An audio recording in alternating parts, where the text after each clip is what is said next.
Well, hey everybody, welcome back to the channel. I wouldn't necessarily call this a review, this is more of like a product demo, but we're taking a look at the North Bank Line brass business car. This is Selma. They have several different schemes, but this is the one I got because I'm a UP excursion modeler, so we will take a look at this car starting right now. If you like what you see, please subscribe to the JLWII 2000 channel and leave a like on the video.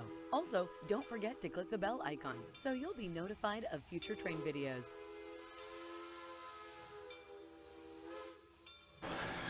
Now normally this is packed up really nice, but I've already opened this and kind of played with it. I got this from Adam Pomeranz, I mean, sorry.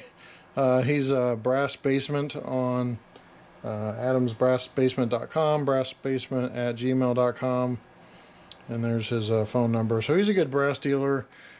He keeps me up to date. Brass purchasing can be very frustrating. You know, some dealers and even some brass companies, they don't care how much money they take from you. They don't provide updates hardly ever.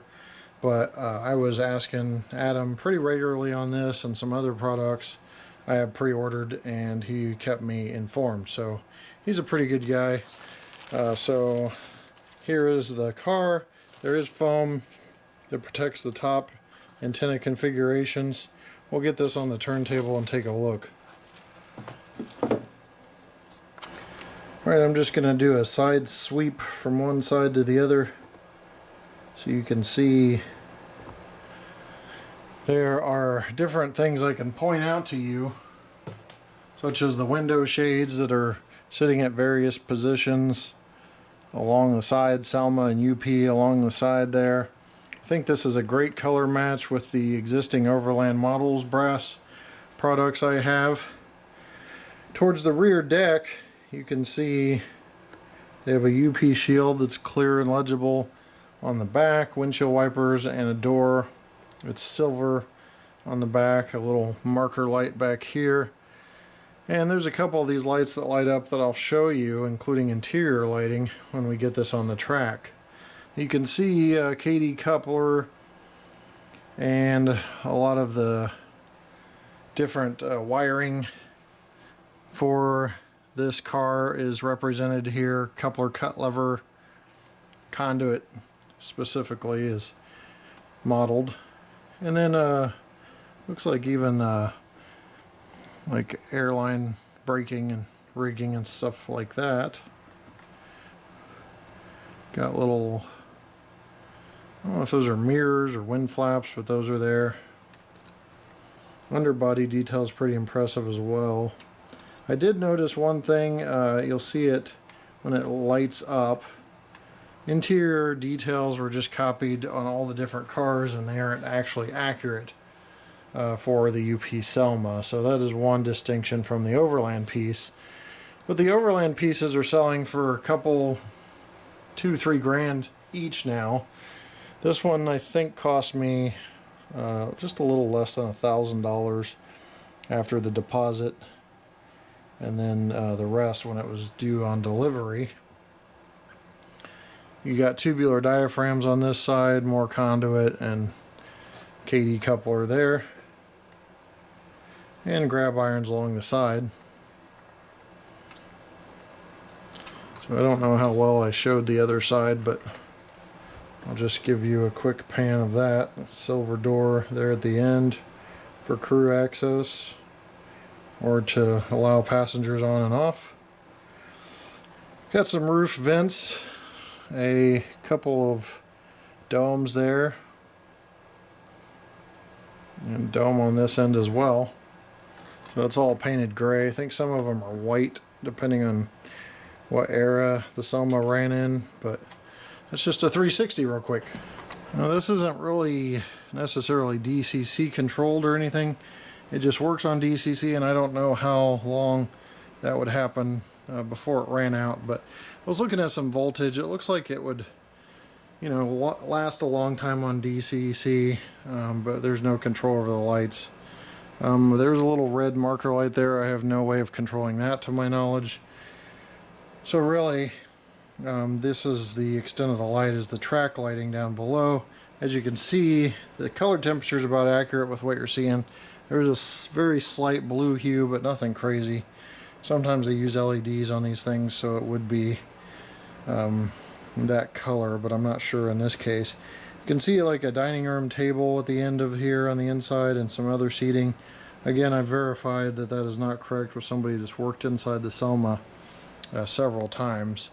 I will go ahead and turn off lights so you can see this a little better. And I'll tell you before I do that it rolls very smoothly and freely, so it will not bind up your train. It's brass, so it's fairly heavy, but it's going to roll no problems. They've done a great job with the trucks and rolling correctly, not being bound up. I know a lot of the overland stuff really kind of drug along the track and you'd have to fine tune things. So let me get the lights and we'll take a look at it in the dark. Not only do we have the back lights here, but working along the edges you can see the interior detail a little better. And there's lighting going all the way up to falling just short of the first two windows in there. So I think that's like where the bathrooms are. Maybe they don't light up, but there's no shine through lighting or anything on those last two windows. Also, if I take this off, it has a heck of a capacitance in it. I just turned it around and it's still going. It would go for a few seconds, so it's got a capacitor in there to last. This is off track, so it'll be a matter of seconds before it stops illuminating, but we're off the track right now and we're probably at 10 or 15 seconds. You'd have to watch the timer to see, but it's still going, so I think we're closer to 30 seconds now, completely off the track. So I'm actually verifying we're off the track, and we are totally off the track. I'm like, did I put this back on the track?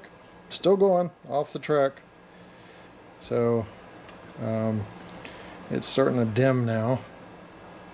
It's like it's dimming a little bit. And I'm gonna put a little light on so you can see that it's not on track. So it just has a heck of a voltage storage system in there, capacitor of some sort, because we're still lit up. You know, it's dimming, but you don't have to worry about flickering, that's for sure in this case. So I'll go turn the lights back on and I'll leave the camera running so you can see.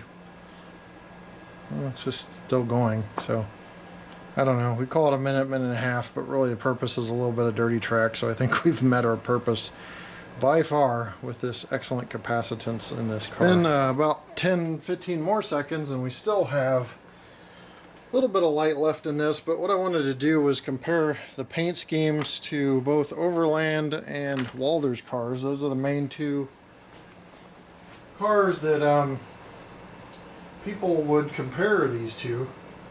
So I've got a ton of Overland versions of these cars, but the paint is just spot on. So and what I'll do is I'll run just a couple Overlands and a couple Walthers in the run by at the end. But there is this car. The experienced Union Pacific car up front is a Walther's car. The paint wasn't changed, it was just decaled differently. And behind it is Overland models. So paint matches spot on with the yellower runs of the Walthers. I know they changed those a couple times, but definitely the first runs of the UP excursion cars it matches. Also matches almost perfectly with Art Lockman here and all of the Overland models cars.